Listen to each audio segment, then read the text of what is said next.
9 tips and hacks that every Amazon seller should know before jumping in full on into their Amazon business. So me and my buddy George were just talking an hour or so ago about Amazon in general and stuff, and he was asking me a lot of these really great questions.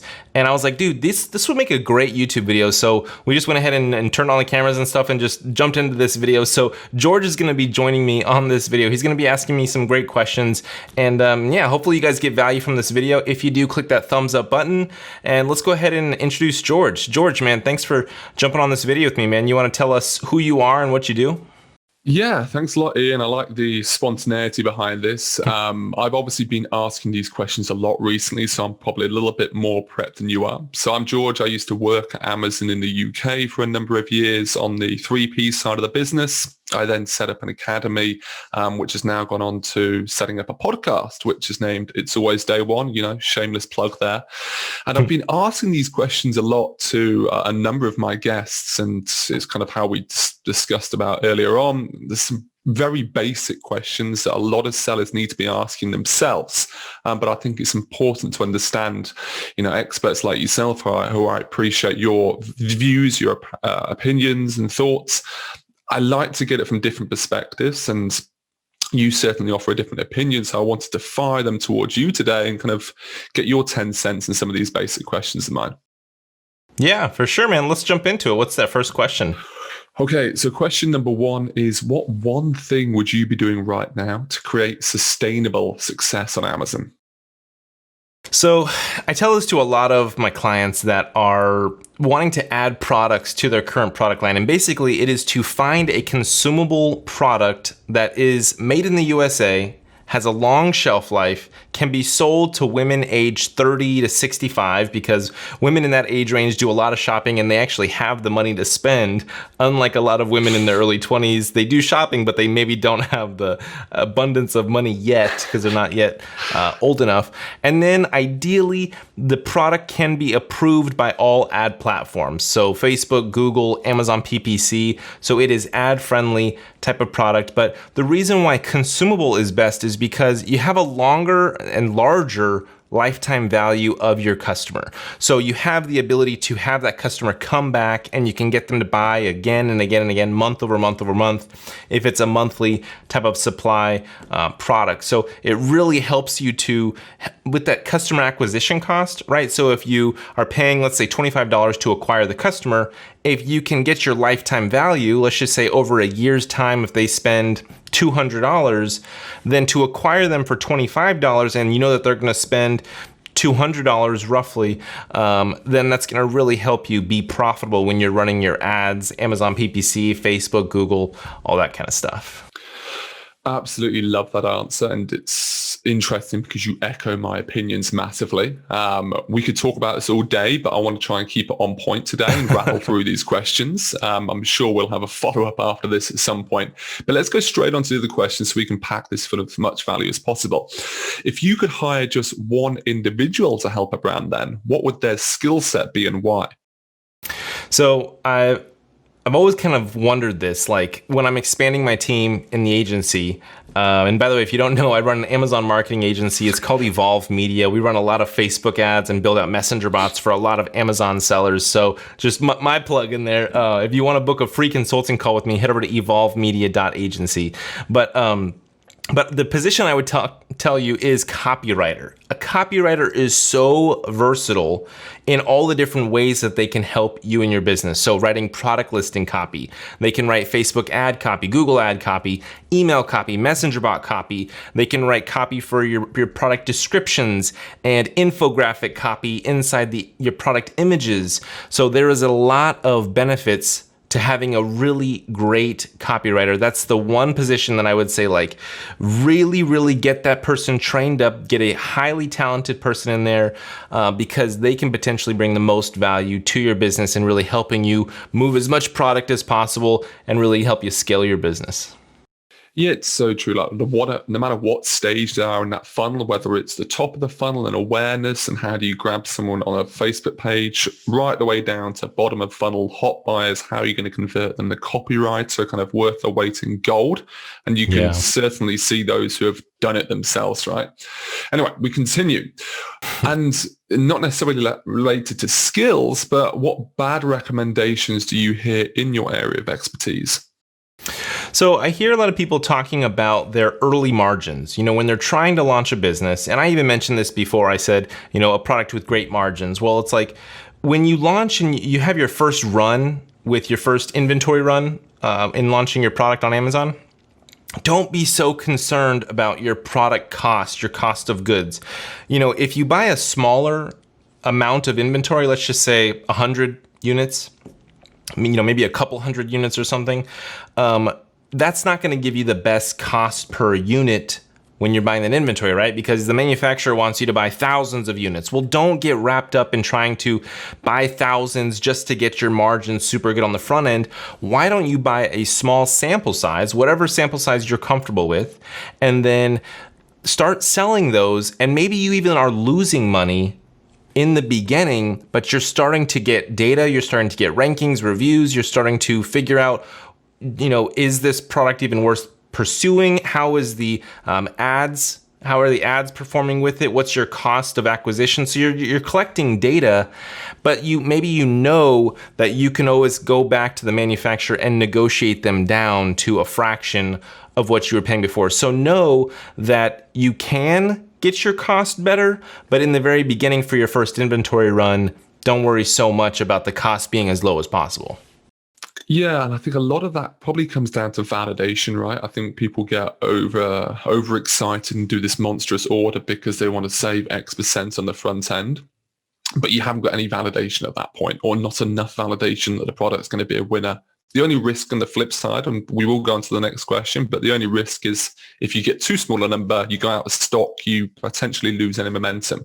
But we'll continue that discussion for another day. Okay, next question. If you had 10K then to build an Amazon business, you've already got that product, what would be the first thing you'd look to invest in?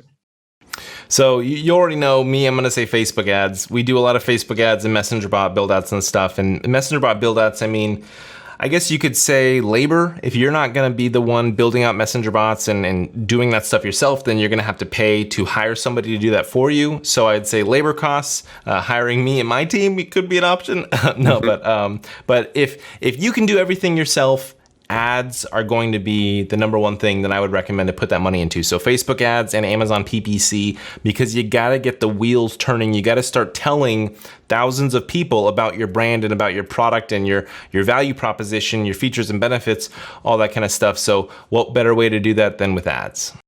Yeah, obviously traffic is always going to be the lifeblood of it. And without it, no matter how great a product or how great the copywriting is, it's going to be very difficult to scale without that immediate traffic. Okay, rattle on to the next. What do you think the biggest threat to an Amazon business is right now, or a brand operating on Amazon, if you will? So I guess I would say two. So one is China knocking them off. Okay, so this already happened with a couple of my clients. And again, that's why I go back to my first question of USA manufacturing. It's a little bit tougher to knock off maybe a skincare product or a hair care product in China. Maybe not, I don't know, that's debatable. But China is definitely going to try. People in China are going to try to undercut you, especially if you're getting your products from China. You may just have your own manufacturer try to undercut you and sell in the US if your margins are insanely great, right? The other threat to Amazon sellers is Amazon itself just being pigeonholed in that one platform and not also selling on Walmart.com and eBay and your own Shopify store. Don't just get stuck in just being on Amazon. Try to diversify and have multi-sales channels to have your sales come in from, and so that you can try to own more of your customer data. Because if all your customers are just Amazon's customers and they're not yours, meaning like they don't buy from your Shopify store, you don't have their email address, you have no way to reach them, then your business isn't super valuable. And it's hard to even call it your business really, because it's kind of Amazon business. Those are Amazon's customers.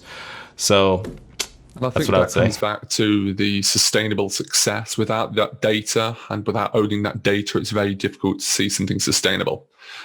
So saying that, and it ties really nicely, I think, into that second point about Amazon and owning more data. How important do you think it is right now to drive traffic from off of Amazon rather than just focusing on platform? Yeah, I mean, it's super important. It's everything, being able to drive traffic off of Amazon, it's going to help your ranking, right? It's going to help you with owning more of your customer, because you're owning more of their customer journey. So they're actually seeing your product, your brand first, then they're purchasing on Amazon. You also have the ability to retarget and follow up down the line. Hopefully you're getting their email address during that process, or somehow in the process, maybe after they buy from you, but getting them in your Facebook custom audiences so that you can maybe retarget them down the line, and be able to, when you launch new products, hit them up, try to get them to buy your other products, or if your product is a consumable product, getting them to buy that same product again and again. Yeah, obtaining those touch points is kind of a nice way I always view it. Doesn't matter if it's a chat bot or an email, but nonetheless, very important. Saying that though, when we're looking about that external traffic, what mistakes do you see most making when they're advertising on Facebook?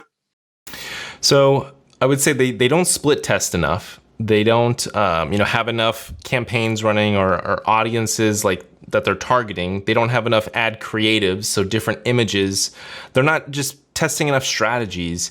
And then the biggest mistake is they don't actually retarget. So they think that everybody's just going to see one ad and then they're either going to buy or not buy. Well, people need to see like 10 or 20 ads, and then they feel comfortable enough to buy. You got to build that familiarity. So retargeting is huge. You need to be hitting these people over and over and over and over, kind of like nagging them so that they're annoyed of your product even. That's when you start to really see the results come in of people jumping off the fence and turning into customers. And that being said, then obviously we spoke about Facebook and advertising on Facebook being a great tool to help with your ranking on Amazon, but what other strategies are you implementing right now to help with that ranking boost? So rebate programs for sure, using messenger bots for rebate programs. Those are really great because you're getting them as a messenger bot subscriber, you're getting their email address, you're owning more of that customer data and the customer journey, right? So rebate programs work really well. Pixelfy links, if you haven't heard of Pixelfy, it's a great link strategy that will get them. You can put your Facebook pixel in there, you can help them with ranking. You can actually save 10% if you use the coupon code SAVE10, that's 10, a little inside hack if you do want to sign up with Pixelfy. But definitely anytime you're sending traffic to Amazon, use Pixelfy links, because it also will open up the Amazon app. If they click on it from their cell phone, like a Facebook ad from their cell phone, or even an email, it will then open the Amazon app, which will greatly increase your conversion rate. Nice. And my final question then, and it does kind of keep on this topic of funnels, is how can brands create operational efficiencies with their funnels right now? So just re-engaging, right? So using messenger bots and email address marketing, hitting them over and over weekly with content, with offers, talking about new products, talking about exciting things that your company is doing, just even wishing them a happy Mother's Day, happy Father's Day, keeping up with the holidays and stuff, just staying top of mind and hitting them over and over and over. Content is a great way to do that. Just, something new happened with this, Amazon just released some cool new thing. Amazon's Prime Day has been moved, or maybe you have 3 tips on how to do XYZ, and you can just give them pieces of content. That's a great way to give them value, not sound like you're salesy and annoying, and just stay top of mind to remind them that you're around. Absolutely. All right, Ian, loving those answers. Thanks so much for your time. Hopefully that's challenged you a little bit, but you rattled them out pretty quickly, so perhaps not. But let's catch up soon. Hopefully that was good. Yeah. Thanks, George, for jumping on this video with me. Guys, again, if you want to book a free consulting call with me, head over to evolvemedia.agency. Thank you so much for watching this video. Leave a question in the comments below and click that thumbs up button and turn it blue. Thanks for watching. I'll see you in the next one.